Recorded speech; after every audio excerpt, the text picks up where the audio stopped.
Well, hello everybody. This is Rene Boer with my cycling buddy Tommy O'Donnell, and today was day 20 Yeah. of our cross country cycling trip. So Yeah, we're almost there. 55 miles today. We've gone 1,200 miles, and by my math, that means that we have 400 miles to go. Yeah, we're getting real close. We're getting really smell close. the Atlantic Ocean. Can you?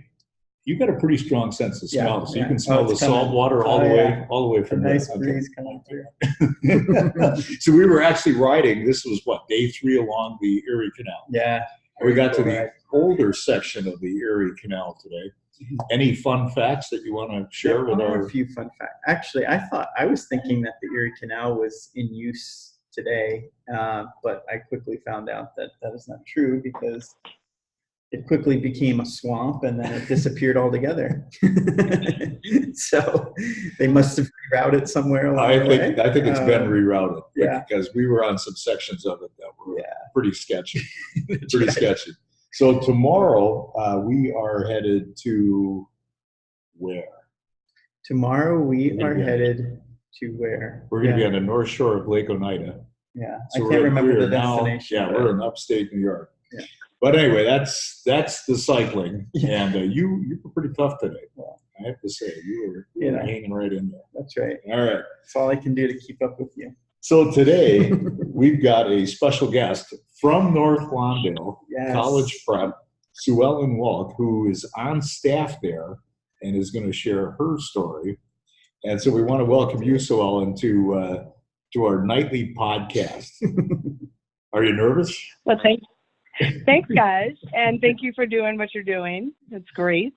I'm glad to see you all in one piece. Yeah, absolutely. And, yeah. So we have a question of the day from the student Kierra Hodges, and this is going to be right up your alley. So the question is, how do you express what you love to do, and how are you pursuing it? And we're going to let you mull that over for a little bit, but we want to ask some questions about you so that our listeners get a feel for who you are and what you do. Does that make sense? that sounds great. All right. You ready to go? Okay. Here we go. So very first question we've been asking everybody, because I know you've got an interesting story. Tell us a little bit about your background, where you grew up, how you got started with your career, and what led you to North Lawndale College Prep. Okay, so I grew up in the western suburbs in Chicago, and I was actually a horrible student.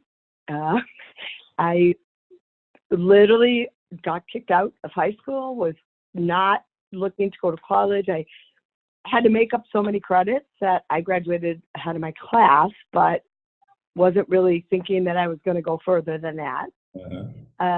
But I worked a couple different jobs. I was very fortunate to work for a great boss in my late 20s during the tech boom, and decided to return to school. And so, lo and behold, I really loved it that time. But I think that experience, the combination of having a really great boss and being in the right place in my life, really changed how I looked at learning. Yeah. And really ultimately changed me is that I was working in corporate sales, really enjoying it, but I'd always done nonprofit work or volunteer work and was getting more and more exposure to it through college. So ultimately I made the decision to leave my position as vice president of sales, go on to graduate school, and pursue a career in nonprofit. So I worked I was very fortunate. I did some very on-the-ground work with an agency in the south suburbs, and then for a very large worldwide organization for 6 or 7 years. But I really, when the opportunity at North Lawndale came, it just seemed like a very natural way for me to express myself. Mm-hmm. And that, as I said, I mean, I think college changes everything. I was the first one in my family to complete my college degree. And, you know, my children don't ask if they'll go to college, they talk about where. And I think you change not just yourself, but you change the trajectory of your family and ultimately your family's future. And in our world now, it isn't necessarily, there are very different choices for middle class and not. And some of the jobs that were available prior without a college education just aren't there. They really demand it. Mm-hmm. Yeah, very interesting. So what are you working on right now? What's your project at North Lawndale? Oh gosh, so I have lots of them. My job is fundraising and so development, and so that involves a lot of different relationships and a lot of different projects. One of which is your ride and celebrating the end of that. So we're working on a back to school bash and a little 2-mile celebratory bike ride, which we hope you all will lead. Oh man, It's already on my calendar. I think I'm up for 2 miles. Yeah, we might be able to finish. We're gonna make you the official marshals. Yeah. Yeah. One thing on that subject, Suellen, we actually were talking during this ride about continuing to do this. So we're now talking about a ride around Lake Michigan. How fun. How does That that sounds sound? Does that sound good? Are you I up think for it sounds wonderful. Are you up for You know what? I could be up for it now. I'm through all of my other blockers, so to speak. And the other challenges are finished, so I think I could be up for it. Yeah, you can talk to Cozy Cyclery about buying an electric bike. That's the hottest thing now in cycling. So. I know. I'm not sure how I feel about that. Yeah. I know what's the point. Well, it's to have some fun and to raise some money for North Lawndale. There you go. So, well, absolutely. I just meant the electric part. Yeah. No, so that's what we're talking about. Just keep this thing going. So there's a lot of great places in this country to see and get people involved, and we'll just keep going. There you go. When I think on a local level, that would be really, really great. I think we'd be able to access a lot more participation too. Not everyone is as diehard as you all are and able to do the kind of treks you do, but certainly people could do around the lake maybe. Yeah. But some of the other projects that I've been working on are we have our upcoming senior mentoring project where each of our seniors writes a college level paper, research paper, and we pair a professional mentor with them. It's really a great opportunity because it's 3 to 4 times for about an hour to an hour and a half once a month for 3 or 4 times. So it's a low level commitment, but it's really game changing for a lot of our students. Is because we're college prep and because our push is to have them go to and through college, it's a great preparation tool for what's going to be expected of them. And having a professional mentor can be anything from someone who helps you proofreading, someone you can bounce ideas off of, can offer alternate sources, even into discussing what's your next steps. What about college? What about career? We have people that have kept in touch for many years afterwards, and almost all of the alumni that I talk to point to that project as one of the single most influential things for them when they got to college. Some of the other things I've been working with our Peace Warriors this summer. You might have seen we just had some great coverage on television the last couple days, but they've been working with the 10th District Police Department in North Lawndale to form some partnerships. That's a big challenge in some communities, and many of our students have been touched by trauma and violence that have been in some way involving police, and so really kudos to both our students and our police is that they have worked really hard this summer to form some partnerships and to look at ways that they could do things together to better the neighborhood and work through some of the issues of violence there. So It's been a big project. Mm-hmm. Yeah. Very And good. it's right in line with the school's core values. Very much in line with the school's core values, and very much about creating transformational leaders. Is that we want to just not only create college graduates, but we really believe that the pool of talent that we have, they are our next leaders.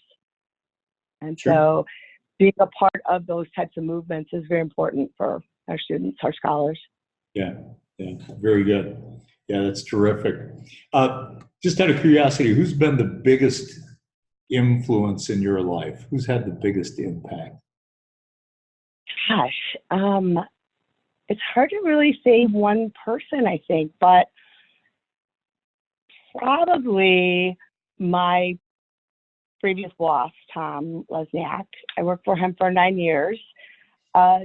Some of the things in your book remind me very much of him, Rene. He really taught me to believe in myself and to challenge myself, but also just to, there were times where I would think, I don't know anything about this. And he'd say, that's what I'm confident in you. That's what I pay you for. Go figure it out. Yeah. And so I think it left this influence of, even if I didn't know how to do it, I just had to find somebody who did, or find a back door, or underneath, or around the back, or something. But he also, I think, what reminded me a lot of him in your book was he also taught me a lot about giving your credit away. And he was really great at sharing that and making sure that the people around and underneath and surrounding him really got to shine. Yeah. And as a result, you really wanted to do more. And so it's a great lesson. And like I said, I saw a lot of that in your writing. Yeah, that's great. Well, that's good. That's And good. if anybody doesn't already know, Rene here is a co-author in How to Be a Great Boss, which is a great book. So, Well, and it sounds Yeah, like Tom is a great boss. yeah. He was a great boss. He was really a great boss. So think about that, the impact that a great boss can have. Would you be where you are today if it wouldn't be for Tom? No, Okay. definitely not. Right. I had a very similar experience, having worked for a couple of great bosses. And had it not been for them, I don't think I'd be where I am today either. So yeah, that's great. Yeah, thanks it's so for important. sharing. Yeah. Mm-hmm. Yeah, absolutely. Hey, what's the most valuable lesson that you learned just growing up and going through school?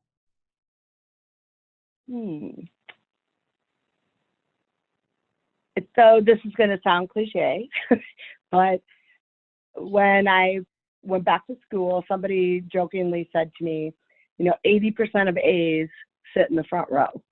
And so being a salesperson by nature, it made sense to me is that I always sat in the front row. And if I was on the line for something, I think the teacher always knew that I was interested and present and part of what was going on, asked a lot of questions. And I wasn't afraid then to go to them because I sat there looking at them all the time. Yeah. But I think that, it's representative. It's somewhat of just a statement right out of the gate. Yeah. So it sounds silly, but it says right away to so your classmates and your teachers that you're in it. I love this. So I'm always looking for the notable quote of the day, and I think we got it right here. 80% of the A's sit in the front row. They don't hide in the back of the class, hoping nobody notices them yet. Yeah. All right. Are you ready for the question of today? The question I think so. All right. You think so, or you're absolutely positive? Absolutely. I better be, right? Yeah, you got it. Oh, by the way, I can't help but point out that in the background, right behind your head, it looks like sun rays that are projecting. So it's actually an Aztec feather. Okay. Very cool. So we got it many years ago from an artifact. Yeah. And actually a really kind of a treasured thing. Oh, sure. Yeah. Yes, it does look like a sunburst. Yeah, yeah, it looks great. Yes. Okay, so here's the question of today. All right. So Kierra Hodges asked, how do you express what you love to do, and how are you pursuing it? So I think that I'm very fortunate to be able to pursue it through my career. Not everyone has the opportunity to do it in what they do day to day. I really love and really believe in what I raise money for, and I think that the way that I express that I love what I do is I am sort of expressive by nature, but in leading and helping other people to see those visions and being able to paint those pictures of what if, this is the status quo right now, but what if we changed it just this much?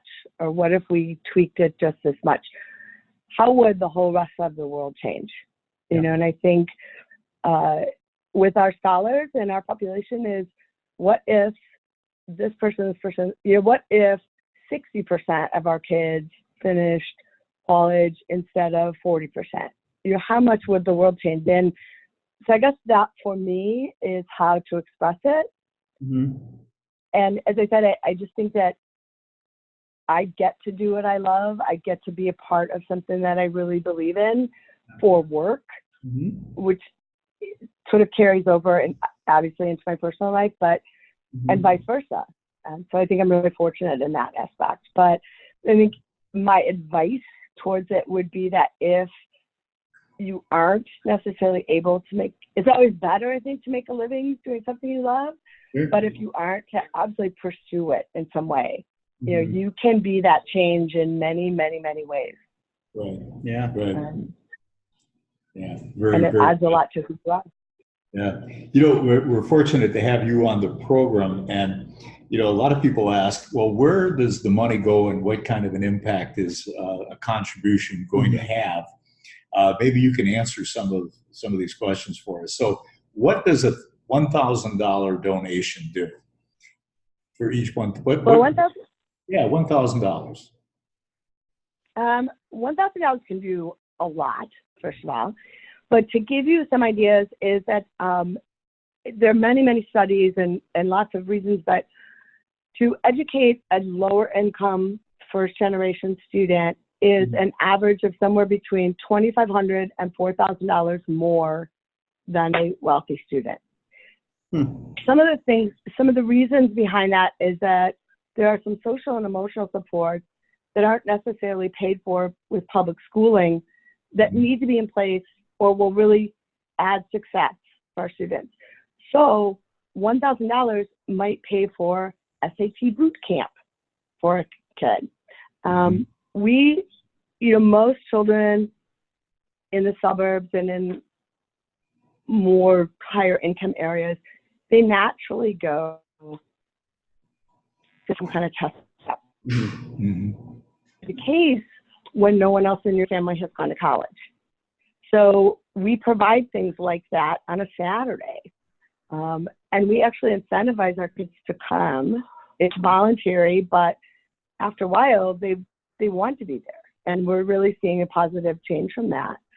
But we have to pay teachers to be there. We have to provide some meals. We have to provide the test prep material, the curriculum. So there are things like that get paid for by donations. There are additional programming and mentoring that gets paid for. In terms of things like Peace Warriors, which is an extracurricular group, there are activities that are paid for that. And then, of course, there are academics that are enhanced by that, is that every time we have a lovely donation like that, we're able to do additional projects, additional creativity, perhaps provide some additional homework or tutoring support. So a little bit more one-on-one, some actual intervention. We also do things like, for a little bit more than that, we might send someone to a summer camp that is a couple of weeks on a college campus. So they might go someplace like UCLA and work with the forensic unit in LA to explore forensic sciences, things of that nature, but they actually stay in a college dorm, participate in a college level curriculum, and really have them understand what it would be like to go away to school. And we fund those types of programs. Okay. Yeah, terrific. Wow. Yeah, that is good. Yeah. So do you also look for volunteers? You mentioned earlier about mentors and coaches and that sort of thing. Gosh, I don't want you all to do all my advertising. We can just like continue this conversation. Yes, we do need volunteers. As I said, there's senior mentoring, which is a fairly, I feel like a fairly low time commitment, but a lot of impact. It's all of our students do this project. The top percentage, 10% of them then compete for some scholarship money based on defending their papers. So there's an opportunity to be a mentor for that. There's also an opportunity to help coach around that. We had a couple of people last year that came and did public speaking and networking workshops. This summer, we did some stuff about financial literacy, about building their own brand. We always need, we're doing some things now around mock interviews for both for when you are going to school and when for you're starting to look for jobs. And we need volunteers for that. The other thing I think is we have a lot of students that we are trying to put, particularly seniors who are getting ready to go to school, or even some alumni to do job shadowing. It's really easy to see something on TV and think that's what you want to do for a living. It's a whole different day to spend a day or two in the office with somebody. Explains why I never became a lawyer. There you go. I actually went to court one day to observe and thought, no, this is not for me. Yeah, no thanks. Right? The nitty gritty is not what it's. Yeah. But I think, so things like that are really great. They're, as I said, I think they're very impactful and not a huge time commitment, but you really, it's very hands-on. And you have some really great returns. I like that. Yeah. So so you could send me like a link or something for people to sign up for? Sure, I'd love to. Yeah. All right, cool. And then I'll just add that to this when this is posted then to Facebook. I can include something like that. Absolutely. Or they can even just email development@nlcphs.org. Okay. Yeah. Terrific. Great. So how do people contribute to the cause here? All right. So when this interview is posted, they can click on a link within this post.